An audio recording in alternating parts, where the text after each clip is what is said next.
Labas vakaras, su jumis sveikinasi informacinė miesto savivaldybės laida Miesto savaitė apžvelgianti svarbiausias miesto aktualijas. Šį vakarą kalbamės su mero pavaduotoju Juru Andriukaičiu. Labas vakaras. Labas vakaras. Vienas iš naujosios vyriausybės prioritetų yra daugiabučių namų renovacija, kuris be abejo yra aktualus ir mūsų miestui. Tai šiai dienai kokia situacija Šiauliuose, kiek šitas klausimas yra pajudėjęs, kas jau nuveikta šiandienai? Dėja, tiek valstybėje, tiek ir Šiauliuose natūralu šitas klausimas nepasiekė tokio išsivystymo lygio, šitos problemos sprendimas, kiek būtų pageidaujama. Pavyzdžiui, Šiauliuose iš beveik 1000 namų renovuota yra iki tam tikro lygio. Nekalbu, kad pilnai kompleksiškai renovuota, tik tai 39 namai. Aišku, bendruomenės, kurios siekia renovacijos, jos renovavo pagal savo finansinės galimybės, pagal savo supratimą ir taip toliau. Deja, tas, kas kasdien susiduria be abejo, tai ir būtų ir namų gyventojai puikiai supranta, kad renovacija turėtų praktiškai būti kompleksinė, jeigu mes norime pasiekti realią naudą, tai yra apšiltinti sienas.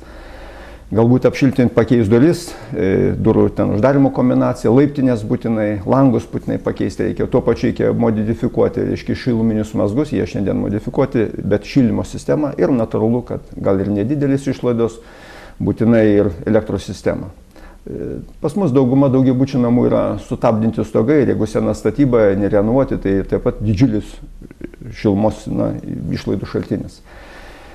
Tai va, kalbant apie tuos namus, kurie renovavosi, jie pasirinko gan skirtingus modelius. Programos buvo kelios, bet tiek, kiek mes pasiekėm. Dėja, kiti namai yra nerenovuoti. Gal asmeninėmis gyventojų pastangomis individualiai vienas kitas būtas pasiekė pasišildymo efektą. Tai pasikeitė langus, pasikeitė duris, kažkas apsišiltino iš vidaus, bet yra tik tai dalinė nauda, kurią pasiekėm šiek tiek rezultatų, bet tai neišsprendžia iš principo problemos. Pažiūrėjus pagal faktinį rezultatą tarp renovuoto namo ir nerenovuoto namo, be abejo, tai vėlgi priklauso nuo laikotarpio, kada jis buvo statytas, nuo technologijų, nuo statybinių reikalavimų ir panašiai, šilumos išlaida į 1 kvadratinį metrą skiriasi kartais. Tarkim, aš turiu lentelę, kurią mums pateikė iš mūsų Šiaulių energija, šilumą tiekianti organizacija. Kiek atsimenu, pigiausias namas per sezoną išleidžia kvadratinių metrų šilumos kažkur apie 30 kWh į kvadratinį metrą. Pats neracionaliausiai šildomas namas kažkur apie 240 kWh kvadratiniam metrui per visą sezoną. Taip kad išlaidos yra nepaprastai didelės, todėl šitoks klausimo sprendimas yra nepaprastai aktualus. Ir jeigu grįžime prie jūsų užduoto klausimo, ką daro vyriausybė, tai džiaugiuosi, kad vyriausybė ėmėsi ryžtingų veiksmų. Natūralu, kad šitą procesą taip lengvai padaryti neišeina. Visur reikalingi ištekliai ir tuo labiau šitoje programoje reikšmingi ištekliai. Tačiau neprajudinus šito klausimo, nepajudės ir kiti. Tai mes puikiai žinom, ką buvo kalbama, kad reiškia, pradėjus renovacija bus pasiektas ne tik šiluminis efektas, ne tik sumažintas energetinių išteklių naudojimas, bet ir bus sukurtos atitinkamai darbo vietos kompleksiškai. Ir statybos pramonė, ir statybų medžiagų pramonė, ir taip toliau, ir taip toliau. Tai va, pirmasis žingsnis, sakyčiau, ryžtingas ir skubus ir svarbus, jame dar yra aibės klausimų, aš jų šiandien nebūsiu pasirengęs atsakyti, tačiau aplinkos ministerijos prašymų mes turime pateikti iki vasario 15 dienos, bet mes skubėsime ir kiek galima greičiau pateikti, kad vis tik tai parodė, kad Šiauliai nėra daugumoj pozicijų paskutiniai, pateiksime sąrašą namų, kuriame reikalavome pateikti tokį. Reiškia, miestui arba savivaldybei siūloma pateikti nedaugiau kaip 50 siekimų renovuoti namų. Kitas parametras, siūloma renovuoti pirmojo etapu namus, kurie išleidžia šilumos daugiau negu 150 kWh į kvadratinį metrą per metus. Kad padidinti efektą rekonstrukcijos šiek tiek atmetama į šoną mažesni namai, ne pirmo etapu, ta prasme, siekiama renovuoti namus daugiau kaip 10 butų turinčius. Aišku, jų statybos metai turėtų būti ne vėlesni kaip 93. Tačiau aš pažiūrėjau mūsų sąrašą, tokių namų pagal šitokius reikalavimus mes turime 34 atmetus, aišku, mažosius namus, ten dar plus dar ar keli ar 5 randasi namai. ir mes sieksime tą sąrašą daryti pilną. Tai ar 150 kWh kvadratmetrą, ar 148 vienodai praktiškai neefektingas yra tas namas. Tai sieksime pateikti pilną, kiek tik tai galima sąrašą namų, 150, ir bandysime, kad jie patektų į tą renovavimo programą.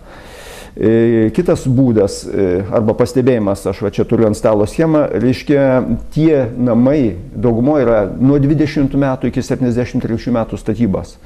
Aišku, tai senos technologijos ir jie daugiau lokalizuoti miesto centre. Ežero gatvė, Vytauto gatvė, Draugystės prospektas, vat maždaug šitas regionas. Tuos namus, kuriuos mes papildytume mažesnių šiluminių, sakykime, parametrų, negu reikalauja ministerija, bandytume juos kvartalizuoti, kad jeigu pasiekime efektą, tai galbūt ir šilumos tinklai renovuotų, modernizuotų trasas, kurios, aišku, kiauros, kad nepatirtų paskui problemų ir šilumos išlaidų į gruntą.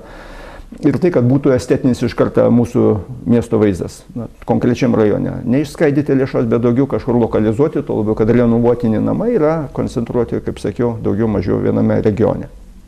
Tai va tokia situacija. Darbo grupė, kuri sukurta šitiems klausimus yra spręsti, buvo susirinkusi posėdį, mes tą klausimą aptarėme, reiškia, jau ruošiamas tas sąrašas ir sieksime, kaip sakiau, artimiausiom dienom išsiųsti. Tokia situacija. Dar toks aspektas, manau, kad jūs paklausite, ir bendruomenės, kurios norėdavo renovuotis, ir man dirbant kitose darbuose teko pastebėti, kad kai kurie gyventojai labai nenori įsijungti į renovacijos procesą.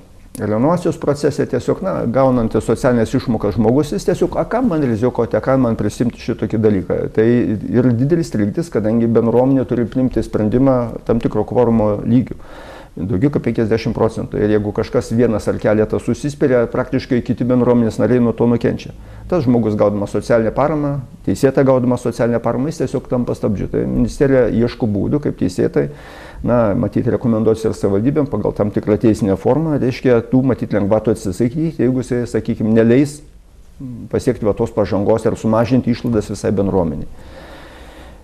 Tai vat šitas renovacijos procesas natūralu sukels tam tikrų ir daug teisinių klausimų. Aš juos galbūt neatsakysiu, tai mes ir aplinkos ministerijai taip pat pateiksime. Šalia to buvusi renovacija, bet kalbėjome ir mūsų darbo grupė dalyvauja Daugiabučio namų statybos bendrijų asociacijos vadovas, ponas Ramanauskas, iškėlė daug techninių klausimų, kurių mes, arba problemų, kurios atsirado praeitos renovacijos laikotarpį. Tai tiek normatyviniai dokumentai, tiek techninių reikalavimų laikymasis, tiek statybinių procesų administravimas, kuriuose iškilo daug iš esmės statybinio broko. Puolė, kas tik tai norėjo, dalį, kas norėjo, kišo medžiagas, gal vulgarokai pasakysiu, kokias norėjo, ir kai kur, arba netgi gan daug vietų nepasiektas tas efektas, kurio norėta. Tai jūs minėjote, kad kol kas mieste vangokai juda tas klausimas, nes gyventojai tarsi ir kažkaip priešiškai žiūri į daugiabučių renovaciją. Jiems dažnai kyla klausimų, kaip yra su paskola, su finansavimu. Tai iš tiesų, koks dabar yra tas finansavimo modelis, kaip visa ta tvarka atrodo?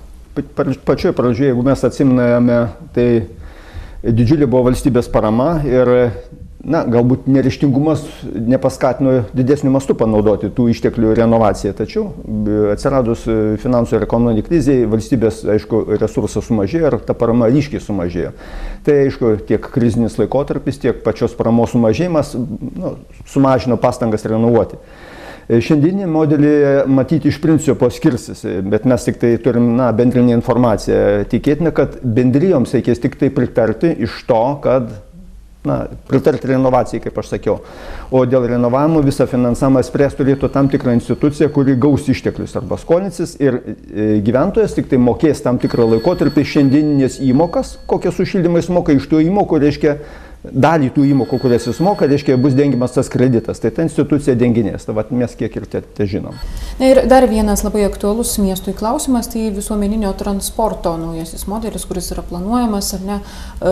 Kaip jis kol kas, manoma, atrodys, nes mėginama žiūrėti, kaip kiti miestai sprendžia šitą klausimą, kaip atrodys tas visuomeninio transporto naujasis modelis. Šitas klausimas visuomeninio transporto mieste yra aplipęs ir gandais, ir faktais, ir pakankamai sudėtingai sprendžiamas.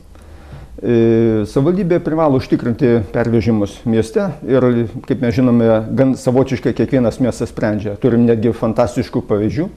girdėjom tikriausiai, kad Talinas, reiškia, visai nemokamai veža miestiečius ir, ten vėlgi diskutuoja teigiamą, neigiamą, gerai ar negerai.